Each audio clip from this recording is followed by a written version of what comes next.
So I think it's hard to pinpoint exactly one person who owned the original idea, and I think that's one of OGP's great strengths. I think, as Francis Maud likes to say from the UK, it was an idea whose time had come. And we started getting these phone calls and emails from people at the White House who I'd never heard of at the time, saying, look, President Obama is going to say something really exciting at the General Assembly, at the United Nations General Assembly in September 2010.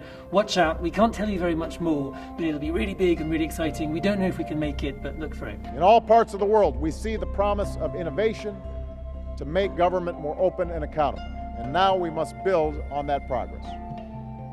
And when we gather back here next year, we should bring specific commitments to promote transparency, to fight corruption, to energize civic engagement, to leverage new technologies so that we strengthen the foundations of freedom in our own countries while living up to the ideals that can light the world.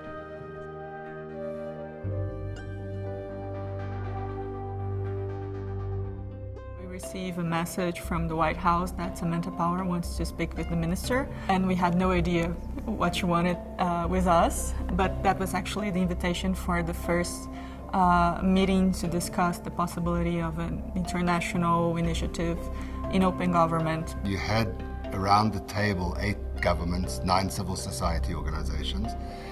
The civil society organizations knew each other, some of the governments knew each other. We hadn't really engaged across the aisles. But there was something about that moment and the people around the table that was energyful. There was some magic in that room.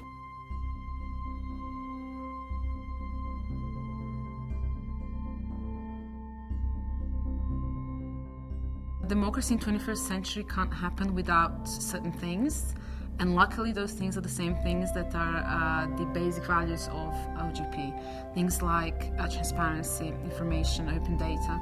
These are things where you can't be a citizen, you can't even have access to your rights unless you have information about them. We saw it as a venue to get affirmation and support for the things we're doing for our country. B, get technical support and share experiences with countries who are undergoing the same thing. And hopefully also get new ideas on how to improve governance. But there are 3 things that make OGP relevant for civil society. First, it gives them a seat at the table that in many cases they didn't have, so by its design it creates space for civil society. Second, countries commit to very concrete things that they're going to change.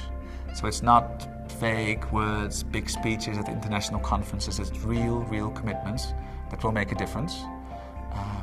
And you have them locked down in the plan.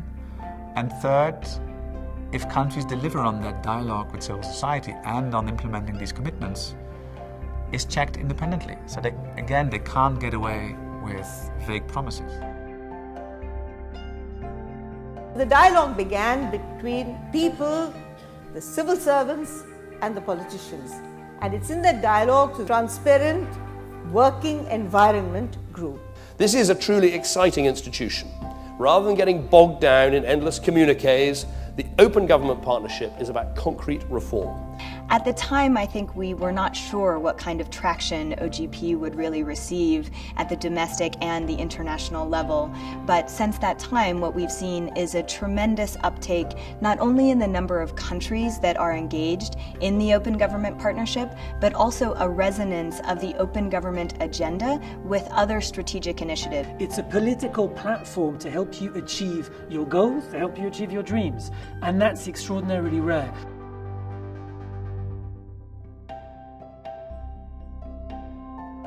What is powerful about it is you no longer argue, should the government be accountable to people? You argue about how can it meaningfully be able to be accountable. Government and civil society can work together, and in a much more proactive manner. Now we do not shout from outside or scream through the windows. We actually sit and dialogue on the table. We are part and parcel of the decision-making process. And, of course, no one knew that we could be this successful 5 years on, but we all had that spark that said, well, maybe we have something special in our hands here. It does have this sense of participating in history being made.